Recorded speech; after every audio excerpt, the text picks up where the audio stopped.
Hello everyone, welcome back to ghost of revision. कैसे हैं आप सब लोग? आई होप कि आप सब लोग कंसिस्टेंट होंगे और रिवाइज कर रहे होंगे।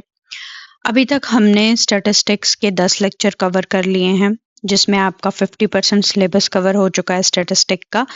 देखो, ये वाला जो पोर्शन था ये काफ़ी ज़्यादा थ्योरेटिक था। अभी भी इसमें एक टेबुलेशन का टॉपिक है और सेंसस है।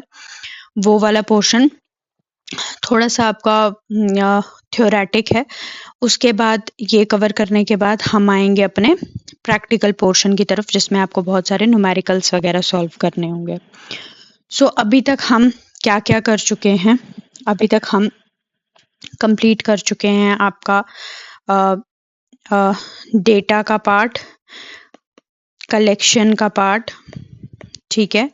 उसके बाद हमने इस डेटा को अरेंज किया और अब हम कर रहे हैं क्लासिफिकेशन वाला पार्ट। सो लास्ट लेक्चर जो कि था लेक्चर नंबर 10, जिसमें हमने क्लासिफिकेशन ऑफ डेटा स्टार्ट किया था, उसमें हमने क्लासिफिकेशन का बेसिक पढ़ लिया है कि व्हाट इज क्लासिफिकेशन। क्लासिफिकेशन क्या होता है? जो आपके पास अरेंज्ड डेटा होता है उसको हम क्या करते हैं, उसको हम ग्रुप्स में डिवाइड करते हैं, क्लासिफाई करते हैं, मतलब अलग अलग ग्रुप्स में डालते हैं। और ये कौन से ग्रुप्स होते हैं? जैसे अगर आपने डेटा लिया और उसको आपने ए बी सी 3 ग्रुप्स में डाला, based on what ever character जो भी आपको सेम लगता है, जो भी आपने कैरेक्टर रखा होगा उस ग्रुप के लिए, लेकिन ये कैरेक्टर जो है ना उस ग्रुप में होमोजीनियस होना चाहिए। मतलब आप इसमें जितनी भी आइटम्स डालोगे सबका सेम बेस होना चाहिए, ठीक है। ये मैंने आपको बताया था। फॉर एग्जांपल, अगर आप एज पर क्लासिफाई कर रहे हो, आपके पास 5 लोग हैं और अगर आप एज पर क्लासिफाई कर रहे हो तो आप ऐसे डाल सकते हो जिसकी एज 5 है, जिसकी एज 4 है, जिसकी एज 10 है, ठीक है। अब 5 वाले कितने लोग हैं, 2 वाले, ये 4 वाले कितने लोग हैं और 10 वाले कितने लोग हैं, तो 3 1 1। तो यहाँ पर क्या है, इस वाले ग्रुप में कौन सा कैरेक्टर है कॉमन? 5, मतलब जिनकी 5 साल की उम्र है। और इस वाले ग्रुप में कौन सा कैरेक्टर है? जिनकी 4 साल की उम्र है। और इस वाले ग्रुप में कौन सा कैरेक्टर है? जिनकी 10 साल की उम्र है।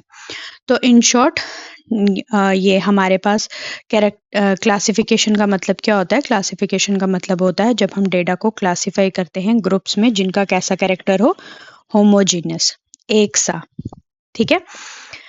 उसके बाद हमने पढ़ा था कि हम क्लासिफिकेशन के ऑब्जेक्टिव्स क्या हैं। आई होप कि आपको याद होंगे, अभी रिवाइज करके नीचे कमेंट सेक्शन में लिख देना। मूविंग ऑन, उसके बाद हमने पढ़ा था क्लासिफिकेशन के कुछ प्रिंसिपल्स होते हैं, जिसमें हमने 3 प्रिंसिपल कल पढ़ लिए थे।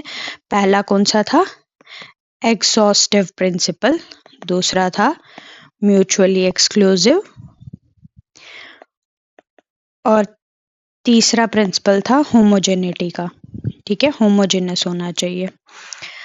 एग्जॉस्टिव क्या है? हर एक आइटम ग्रुप में डालनी चाहिए, मतलब हर एक आइटम को एक ग्रुप असाइन होना चाहिए। म्यूचुअली एक्सक्लूसिव क्या है? एक आइटम एक ही ग्रुप में होनी चाहिए, एक से ज़्यादा ग्रुप में नहीं होनी चाहिए। और होमोजेनियस क्या है?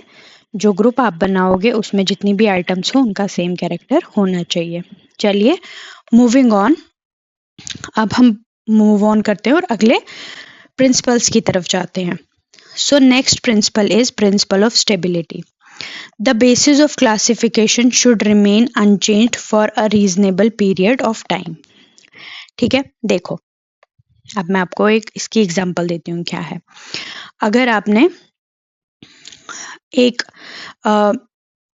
अगर आपने एक शहर की पॉपुलेशन इंक्रीज देखनी है 10 सालों के लिए, ठीक है। अगर आपको बोला जाए कि आप जे.एंड.के में रहते हो, तो जे.एंड.के की जो पॉपुलेशन है उसको आप स्टडी करो फॉर अ डेकेड, ठीक है। तो अब आपने कैसे स्टडी किया? आपने इसको ईयरली बेस पे स्टडी किया, ठीक है। तो आप देखोगे 20 रख लो, 2010 से आपको करना है 2020 तक। तो आप देखोगे 2010 में कैसी थी, 2011 में कैसी थी, 2012 में कैसी थी, ऐसे ही करते करते आप देखोगे लास्ट पे 2020 में कैसी थी, ठीक है। अब आप ईयरली देख रहे हो, हर साल में आप इस पॉपुलेशन का डेटा यहाँ पर डालते हो, ठीक है।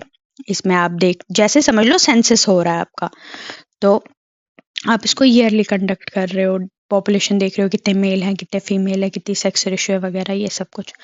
अब ये बोलता है कि इस में स्टेबिलिटी होनी चाहिए। स्टेबिलिटी एज इन ऐसा नहीं होना चाहिए कि अगर आपने 2010 में लिया डेटा, फिर उसके बाद आपने तब डिसाइड किया कि मैं ईयरली बेस पे लूंगा डेटा, फिर आप सीधे 2015 का डेटा ले रहे होंगे, बीच में आपने कुछ साल ही स्किप कर लिए। तो ऐसा हमने नहीं करना है। अगर हमने ईयरली बेस पर हमने बोल दिया एक बार कि हम एनुअली डेटा लेंगे, तो हमने इस एनुअली को फॉलो करना है लंबे पीरियड ऑफ टाइम के लिए, और हमने डेटा हर साल ही लेना है, कोई भी ईयर स्किप नहीं करना है। क्यों?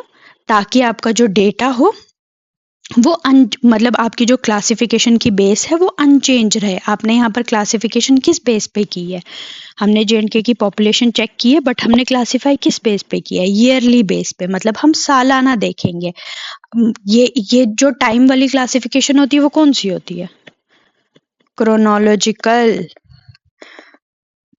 आपने यहाँ पर क्रोनोलॉजिकल क्लासिफिकेशन का यूज़ किया, तो ऐसा नहीं होगा ना कि आज आप क्रोनोलॉजिकली इसको क्लासिफाई कर रहे हो, कल को आप इसको उठा के तो ज्योग्राफिकल कर लोगे या क्वांटिटेटिव बना दोगे इसको। ऐसा नहीं है। अगर आपने क्रोनोलॉजी के बेस पे क्लासिफिकेशन की है तो वो क्रोनोलॉजी के बेस पे ही होनी चाहिए और वो अनचेंज नहीं होनी चाहिए। अब ऐसा क्यों होता है?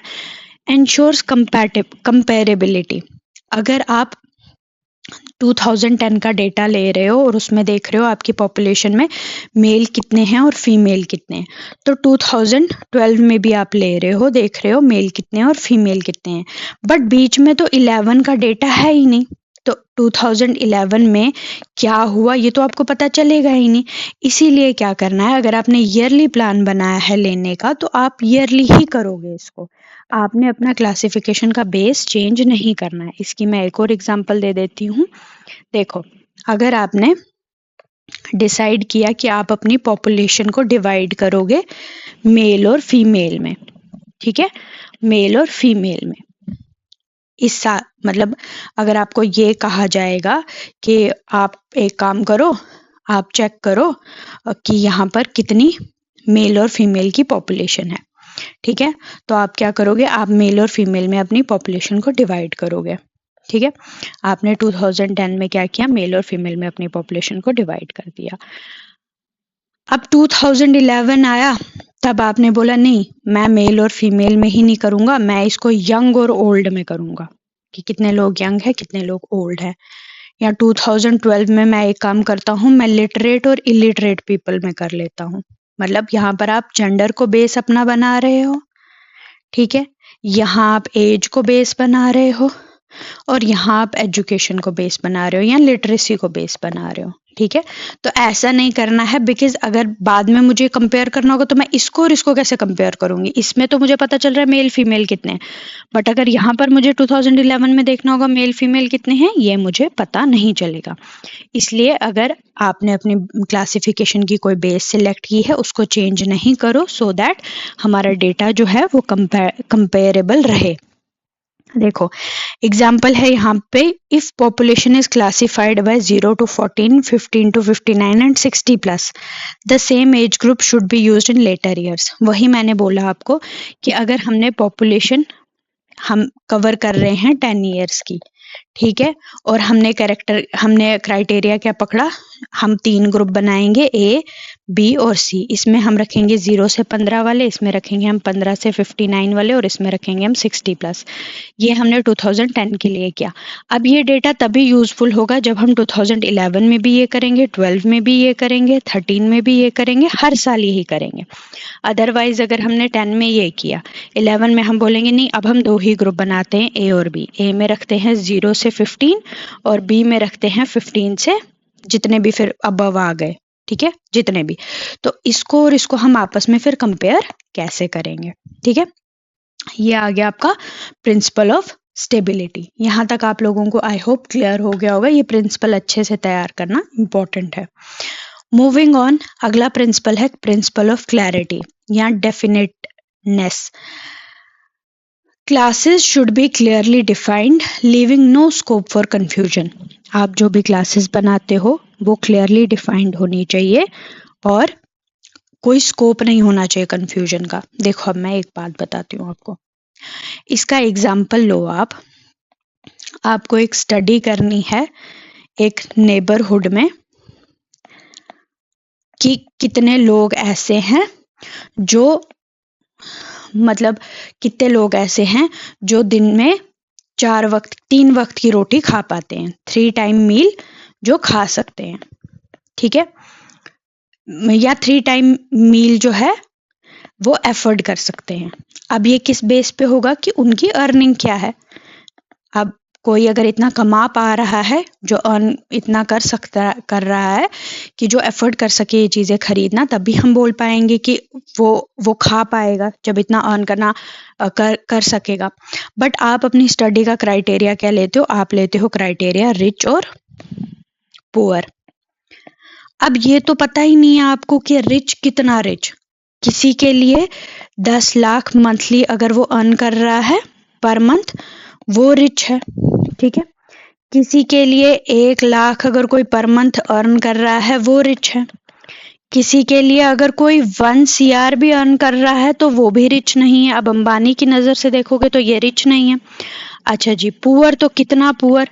पुअर इतना पुअर कि जो दिन में 3 टाइप का मील, मतलब इतना पुअर कि जो जिसके सिर पे छत नहीं है, नो शेल्टर, ठीक है। क्या ये पुअर है?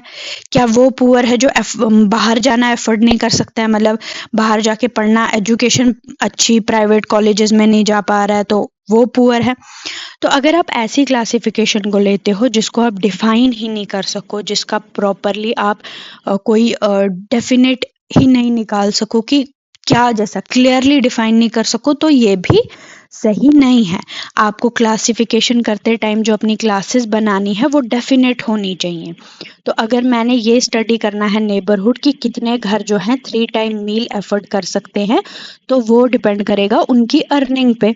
तो मैं बोलूँगी फॉर एग्जाम्पल 1 टाइम की मील जो है वो 100 रुपीज़ की आती होगी, ठीक है। 3 टाइम की मील, अभी 100 ही रखो, ज़्यादा की आती है लेकिन हम फर्ज करते हैं 100 की। 3 टाइम की मील का मतलब है 300। तो अगर आपको 3 टाइम की मील पर डे खानी है और इसको पूरे महीने चलाना है, तो हम करेंगे इसको 30 से ये मल्टीप्लाई, तो वो आएगा 9000। मतलब आपका एटलीस्ट 9000 पर मंथ अर्निंग होना चाहिए, फिर ही आप 3 टाइम की मील ये कर पाओगे। तो हम इसको करेंगे कि कितने लोगों का अबव है 9000 और अबव 9000 और बिलो 9000, ताकि हमें पता चले, ठीक है।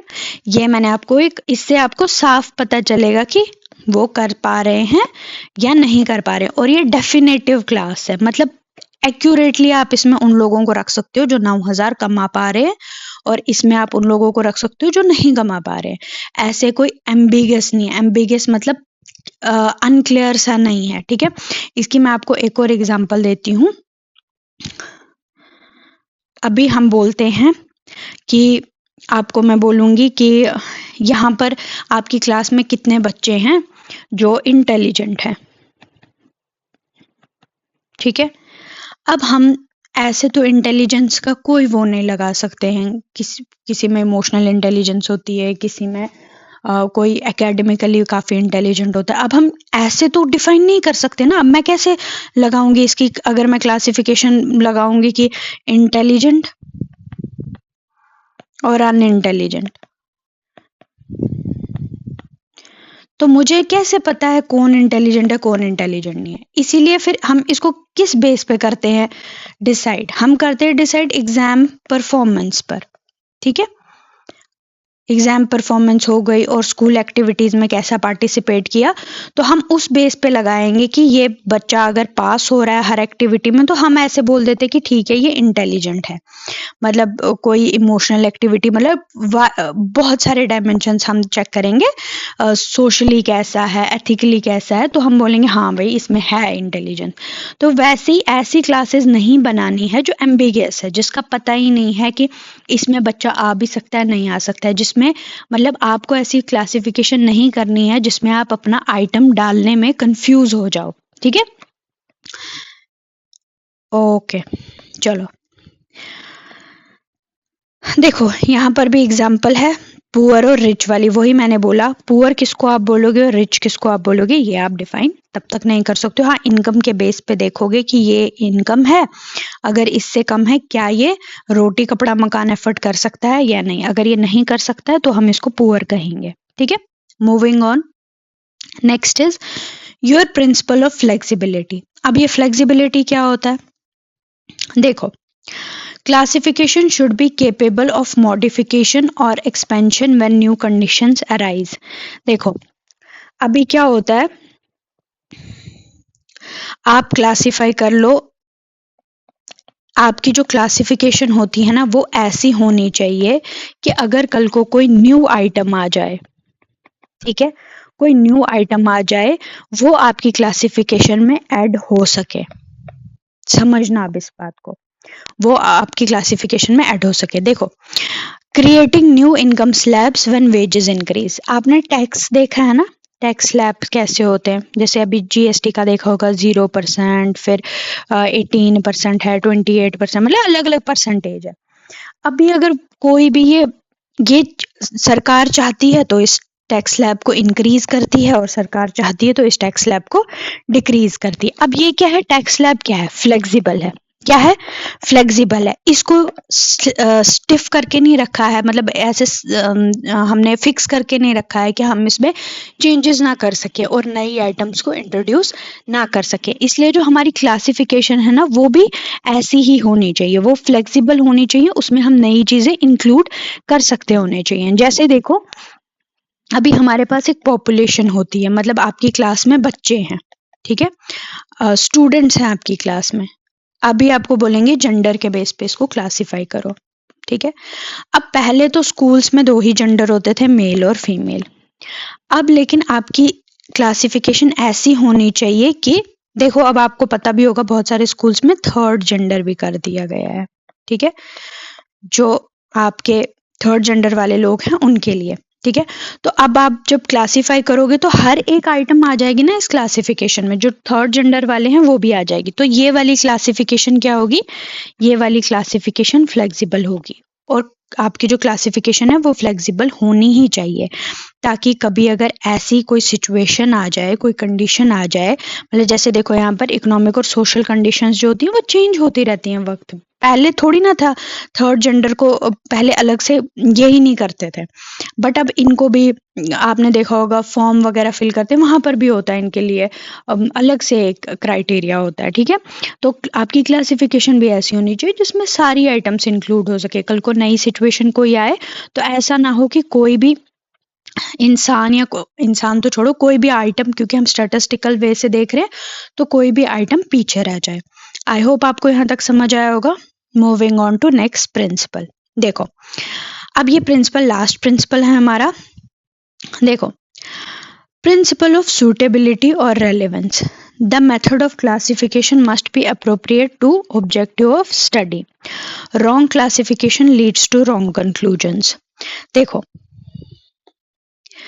अभी मैं आपको बोलती हूँ 2 क्लासिफिकेशन करो, ठीक है। हेल्थ के लिए आपने क्लासिफिकेशन करनी है। आप अगर किसी मोहल्ले में रहते हो या आप किसी सोसाइटी में रहते हो कि आपके वहां पर हेल्थ का स्टेटस क्या है, ठीक है, कितने सारे लोग ऐसे हैं जो हेल्दी हैं और कितने सारे लोग हैं जो हेल्दी नहीं है। आप इसको तो सिंपल एक ये करना कि कुछ लाइफस्टाइल से देखते हैं, कोई ओबीस तो नहीं है, कोई ऐसा तो नहीं है, ठीक है। तो आप जिस टाइम पे हेल्थ का स्टेटस चेक करोगे, आप किस में डिवाइड करोगे उसको? एज में। पहले तो देखोगे लोगों की एज क्या है, जेंडर बेस पे भी देख सकते हो, ठीक है, या तो एज देखोगे 0 से 15 वाले हेल्दी हैं या नहीं, 15 से फिर आगे 40 वाले हेल्दी हैं या नहीं, या तो जेंडर के हिसाब से देखोगे मेल कितने हेल्दी हैं और फीमेल कितने हेल्दी है, ठीक है। अब देखो, सेम गोज फॉर इनकम। अभी मैं आपको बोलूंगी इनकम आपने ढूंढनी है, तो इनकम के बेस पे अगर आपको क्लासिफाई करना होगा तो आपको ये रेंज लोगे ना कि कितने लोगों की 10,000 से ज्यादा इनकम है, ठीक है, कितने लोगों की 10,000 से 30,000 के बीच में इनकम है, ठीक है, इस बेस पे क्लासिफाई करोगे। अब अगर मैंने आपको इनकम की क्लासिफिकेशन करने को बोला होगा और आप में से कुछ बच्चे उठते हैं और वो बोलते हैं इनकम की क्लासिफिकेशन, ओके मैम हम करते हैं इनकम की क्लासिफिकेशन, फलानी मेल है फलानी फीमेल है। अब उसमें मेल और फीमेल का क्या क्राइटेरिया है? मेल और फीमेल का तो नहीं चाहिए ना मुझे। अगर आप इनकम, मैंने आपको बोला इनकम बनाना और आप मेल और फीमेल के बेस पे बनाते हो, आप ऐसे बोलते हो मेल जो है उसकी इनकम 15,000 है, फीमेल जो है उसकी इनकम 20,000 है, फिर अगले क्राइटेरिया मतलब अगले बॉक्स में फिर से करते हो ये मेल है इसके। मेल और फीमेल तो जरूरत ही नहीं है, आप खाली इनकम के बेस पे देखो कितने लोगों की 15,000 है, कितने लोगों की 20,000 है, कितने लोगों की 30,000 है। ठीक है, तो वही चीज है कि सूटेबिलिटी, जो आपकी रिसर्च होती है, जो आपकी आपने जिस चीज को लेके स्टैटिस्टिक बनाना होता है, आपका जो ये क्लासिफिकेशन है वो उसके साथ रेलेवेंट होना चाहिए। अगर आप एज को लेके बना रहे हो तो वहां उसको classify as different age groups में किया जाना चाहिए। अगर आप ये इनकम के बेस पे कर रहे हो तो वहां पर सेक्स का रोल नहीं है, तो आप उसमें मतलब अननेसेसरी चीजें नहीं डालोगे।